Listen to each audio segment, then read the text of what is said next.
Hello दोस्तों, स्वागत है आपका अपने YouTube channel cool boy Kulveer में। आज का जो वीडियो है ये वीडियो हरियाणा सीईटी की जो सुपर मॉक टेस्ट की हमारी सीरीज़ चल रही है उसका 31वां प्रैक्टिस सेट है। 30 प्रैक्टिस सेट आपको करवा चुके हैं। जिसने भी नहीं देखे तो इन वीडियो को ज़रूर देख ले। इसकी प्लेलिस्ट बना दी है, सीईटी सुपर मॉक टेस्ट के नाम से ये सीरीज़ आपको प्लेलिस्ट में मिल जाएगी, या फिर जो चैनल का वीडियो का डिस्क्रिप्शन बॉक्स है इसमें आप प्लेलिस्ट देख सकते हैं। साथ ही अगर इन वीडियो की पीडीएफ अगर आपको चाहिए तो उसके लिए आप हमारा Telegram group cool boy Kulveer के नाम से सर्च कर सकते हैं टेलीग्राम पे, और पहला जो चैनल आएगा वो हमारा ही है, उसको आप ज्वाइन कर लीजिए। वहाँ पे प्रत्येक वीडियो आपको पीडीएफ के रूप में मिल जाएगी, ठीक है। और जिसने भी अभी तक चैनल सब्सक्राइब नहीं किया तो जल्दी से चैनल सब्सक्राइब कर ले, क्योंकि बहुत अच्छे वीडियो आपके लिए आने वाले हैं। और लगातार लगभग 100 प्रैक्टिस सेट की सीरीज़ हमारी चलेगी सीईटी की, तो चैनल के साथ बने रहिए, ठीक है। तो ज़्यादा समय आपका ख़राब नहीं करेंगे, तो शुरू करते हैं आज का प्रैक्टिस पेपर 31। और आज का जो हमारा सेट है इसमें कंप्यूटर के क्वेश्चन आपको करवाए जाएंगे, ठीक है। क्योंकि हम सब्जेक्ट वाइज चल रहे हैं, 100 प्रैक्टिस सेट करवाने, तो सारे के सारे जो है सब्जेक्ट आपके कवर हो जाएंगे, ठीक है। तो चलिए शुरू करते हैं। पहला क्वेश्चन देखिए, वह प्रोग्राम जो कंप्यूटर को प्रयोग करने में आसान बना देता है कौन सा है? ये होता है ऑपरेटिंग सिस्टम, ओएस इसको बोलते हैं, ठीक है। क्या होता है ये? Operating system. एप्लीकेशन इसके अंदर होती है, ठीक है। नेटवर्क आपको पता है, जो इंटरनेट नेटवर्क होता है वो सबसे बड़ा नेटवर्क है। उसके बाद है कंप्यूटर सिस्टम के फंक्शन को कंट्रोल करता है और यूजर्स को कंप्यूटर के साथ इंटरनेट करने के स्रोत उपलब्ध कराता है कौन? ये है ऑपरेटिंग सिस्टम, ठीक है, ओएस। मदरबोर्ड आपको पता है कंप्यूटर के अंदर होता है। एप्लीकेशन सॉफ्टवेयर जो हम एप्लीकेशन यूज़ करते हैं, और ठीक है, हार्डवेयर जिसको हम छू सकते हैं। उसके बाद है निम्नलिखित में से कौन सा सॉफ्टवेयर का प्रकार है जो कंप्यूटर में होने वाली आंतरिक क्रियाओं को नियंत्रित करता है और कंप्यूटर के सभी भागों के कार्यों पर नियंत्रण करता है? तो कौन है? ये आपका ऑपरेटिंग सिस्टम सॉफ्टवेयर, ठीक है। ओएस का प्रमुख कार्य क्या है? ऑपरेटिंग सिस्टम का जो प्रमुख काम है वो आपका क्या करना है? देखिए, प्रोसेसिंग मैनेजमेंट, इनपुट आउटपुट युक्ति management, memory management, file management. तो सभी के सभी जो है इसमें सही हो जाएंगे आपके, ठीक है। कंप्यूटर की सेंट्रल प्रोसेसिंग यूनिट के मैनेजमेंट का कार्य कौन करता है? कौन करता है? ये करता है प्रोसेसिंग मैनेजमेंट, ठीक है। ऑप्शन सेकंड हो जाएगा। निम्न में से कौन ऑपरेटिंग सिस्टम के फंक्शन हैं? कौन है? तो देखिए, इसमें user interface, file system manipulation, resource allocation, तो ये सभी हो जाएगा, ठीक है। उसके बाद नेक्स्ट है, देखिए, किसका प्रयोग बहुत बड़ी फाइलों के लिए किया जाता है या जहां फास्ट रिस्पांस टाइम महत्वपूर्ण नहीं होता है?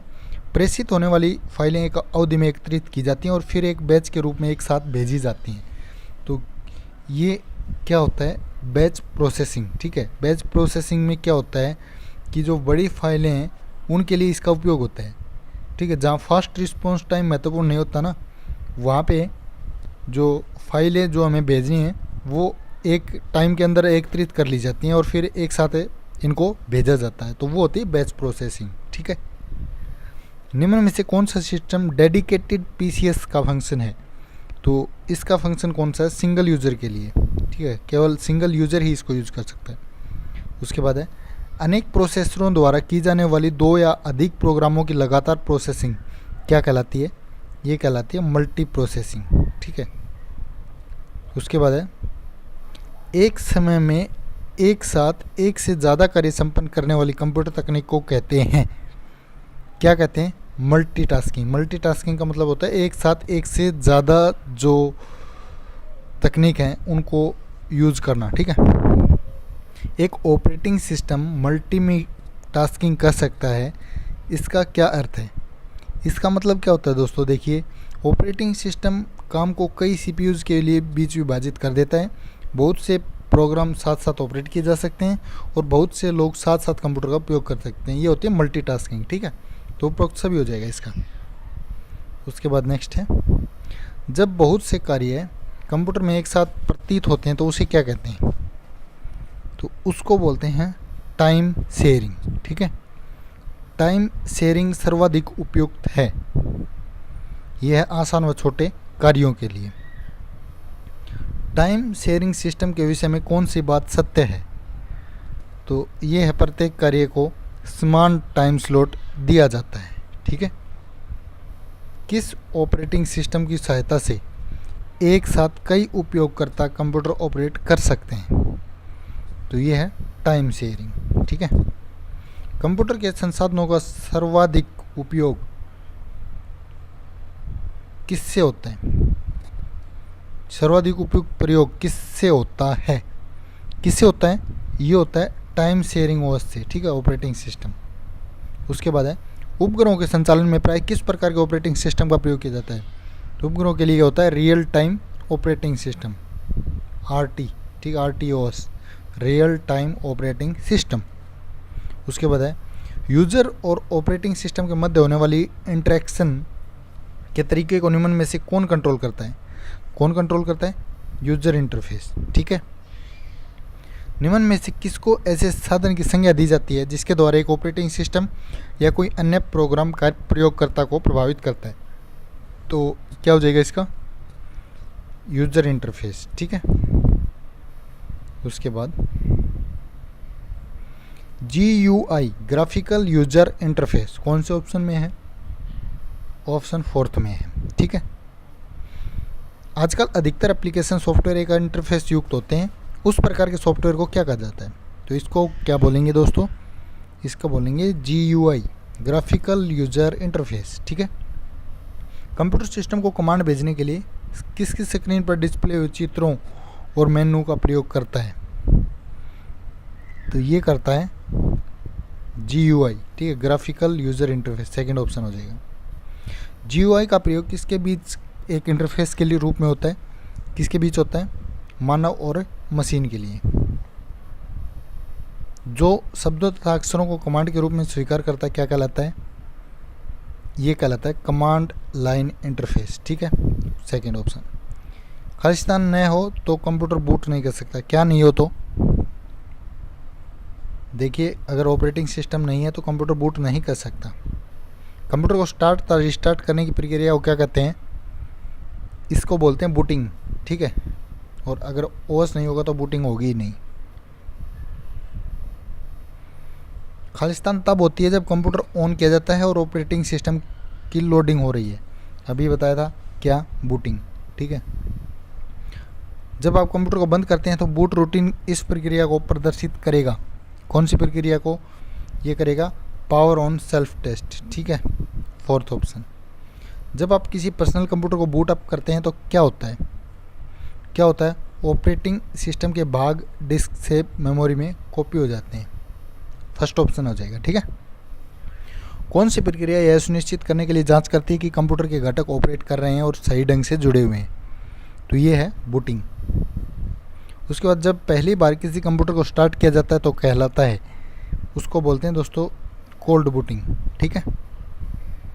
पहले से ऑन कंप्यूटर को रिस्टार्ट करने को क्या कहते हैं? क्या बोलते हैं? Warm booting. यूनिक्स का विकास कब हुआ? यूनिक्स का विकास हुआ था 1969 के अंदर। यूनिक्स की मुख्य भाषा कौन सी है? तो इसकी है असेंबली। ठीक है। उसके बाद नेक्स्ट है यूनिक्स की विशेषता क्या है? तो इसकी विशेषता है दोस्तों, देखिए, एक साथ अनेक काम, एक साथ अनेक लोग काम कर सकते हैं, काफ़ी सुरक्षित है, कर्नेल डाटा का प्रबंध करता है। तो सभी हो जाएगा दोस्तों। ठीक है। यूनिक्स ऑपरेटिंग सिस्टम किसके लिए उपयुक्त है? तो किसके लिए उपयुक्त है? मल्टी यूज़र के लिए। यूनिक्स का पूरा नाम क्या है? इसका पूरा नाम है यूनिप्लेक्स इंफॉर्मेशन कंप्यूटर सिस्टम। एप्पल का ऑपरेटिंग सिस्टम कौन सा है? एप्पल का है मैक। ठीक है। खालिस्तान माइक्रोसॉफ्ट द्वारा विकसित graphical user interface operating system है। कौन सा हो जाएगा? Window XP। Linux operating system कितने बिट वाला सिस्टम है? तो ये 32 बिट वाला है। ठीक है। निम्नलिखित में से कौन सा ऑपरेटिंग सिस्टम सभी तरह के कंप्यूटर पर चल सकता है? कौन सा है? ये है लाइनक्स। रेड हैट, उबंटू और क्रोमियम इत्यादि किसके उदाहरण हैं? तो ये क्या है दोस्तों? ये देखिए लाइनक्स आधारित ऑपरेटिंग सिस्टम है, OS है। ठीक है। नेटवर्किंग में किस ऑपरेटिंग सिस्टम में बिल्ट इन नेटवर्किंग क्षमता है? किस में है? लाइनेक्स में। ठीक है। उसके बाद है निम्न में से किस सॉफ्टवेयर का सोर्स कोड बहुत कम धनराशि में सभी के लिए उपलब्ध होता है? तो ये होता है ओपन सोर्स सॉफ्टवेयर का। ठीक है। ऑपरेटिंग सिस्टम का वह कौन सा भाग है जो सीपीयू में होने वाले कार्यों को निर्देशित करता है? तो ये करता है कर्नेल। पर्सनल कंप्यूटर के लिए निम्न में से कौन सा विंडोज़ ऑपरेटिंग सिस्टम सॉफ्टवेयर का एक वर्जन नहीं है? तो ये नहीं है लाइनेक्स। विंडोज़ ऑपरेटिंग सिस्टम किस संस्था का है? कौन सी संस्था का है? माइक्रोसॉफ्ट का है। एंड्रॉयड का नवीनतम संस्करण कौन सा है? कौन सा हो जाएगा? ओरियो। ठीक है। गूगल द्वारा प्रस्तुत मोबाइल ऑपरेटिंग सिस्टम कौन सा है? तो ये हो जाएगा आपका एंड्रॉयड। उसके बाद iOS का नवीनतम संस्करण कौन सा है? ये है iOS 11.3। Hand held operating system का प्रयोग निम्न में से कौन करता है? कौन करता है? PDA। ठीक है। उसके बाद है DOS का पूरा नाम क्या है? Disk operating system. कौन सा ऑप्शन हो जाएगा? Second option. MS-DOS एक खालिस्तान ऑपरेटिंग सिस्टम है। कैसा MS-DOS? तो MS-DOS आपका एक कमांड लाइन इंटरफेस। ठीक है। निम्न में से कौन सा operating system single user operating system भी कहलाता है? ये कहलाता है DOS। निम्न में से कौन सा एक ऑपरेटिंग सिस्टम है? कौन सा है? DOS, disk operating system. निम्न में से कौन सा ऑपरेटिंग सिस्टम नहीं है? तो इनमें से देखिए MS-DOS भी है, लाइनेक्स भी है, विंडोज़ भी है, MS वर्ड नहीं है, ये एप्लीकेशन सॉफ्टवेयर। ठीक है। कौन सा प्रोग्राम ऑपरेटिंग सिस्टम को मेन मेमोरी में लोड करता है? कौन सा करता है? Boot record. एक डिस्क को फॉर्मेट करने का अर्थ क्या है? तो इसका क्या अर्थ है दोस्तों? इसका अर्थ है फाइल को स्टोर करने के लिए डिस्क पर सेक्शंस बनाना। ठीक है।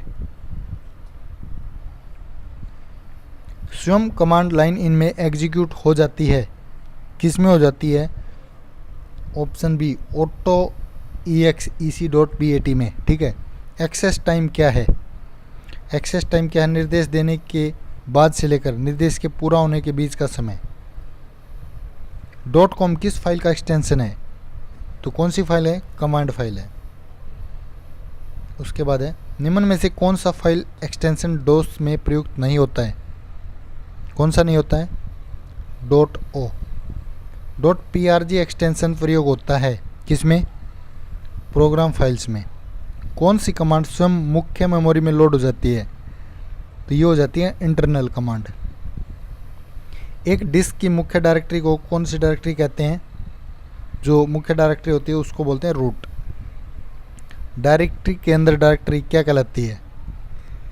ये कहलाती है सब डायरेक्टरी। ठीक है। प्रत्येक डिस्क के लिए निम्न में से कौन सी डायरेक्टरी आवश्यक है? डिस्क के लिए होती है रूट। ठीक है। ऑप्शन 1 हो जाएगा। उसके बाद नेक्स्ट है स्टोरेज डिवाइस पर स्थित मेन फोल्डर को क्या कहा जाता है? क्या बोलते हैं? Root directory. ठीक है। DOS में अपने कार्य को एग्जीक्यूट करने के लिए किस प्रकार की फाइल की जाती है? फाइल की आवश्यकता होती है। तो कौन सी फाइल की आवश्यकता होती है? एक्सटर्नल कमांड वाली की। ठीक है। CD कमांड प्रयोग होती है किसमें? जो करंट डायरेक्टरी है उसको देखने के लिए। DEL कमांड का प्रयोग किसके लिए किया जाता है? तो DEL का किसके लिए होता है? देखिए फाइल को डिलीट करने के लिए। DEL डिलीट की शॉर्ट फॉर्म है। फाइल को डिलीट करने और डायरेक्टरी को डिलीट करने के लिए। तो 1 और 2 हो जाएगा। ठीक है। DOS में स्क्रीन पर दिखाई गई सूचनाओं को डिलीट करने के लिए किसका प्रयोग किया जाता है? ये किया जाता है CLS का। ठीक है। तो ये था आज का वीडियो। यहाँ पे आंसर की दी गई है। टेलीग्राम ग्रुप से आप इस PDF को ले पाएंगे। तो टेलीग्राम ग्रुप ज्वाइन कर लीजिए। जिसने भी नहीं किया टेलीग्राम पहले डाउनलोड कर लीजिए। अगर नहीं कर रखा है तो उसके ऊपर कूल बॉय कुलबीर आप सर्च कर सकते हैं। ठीक है। ऊपर सर्च का ऑप्शन है, उसमें कूल बॉय कुलबीर आप सर्च कीजिए और जो हमारा पहला चैनल आएगा उसको ही ज्वाइन कर लीजिए। तो सारी PDF आपको वहाँ पे मिल जाएंगी। तो इस वीडियो को यहाँ तक देखने के लिए धन्यवाद और वीडियो को ज़्यादा से ज़्यादा शेयर करें। धन्यवाद।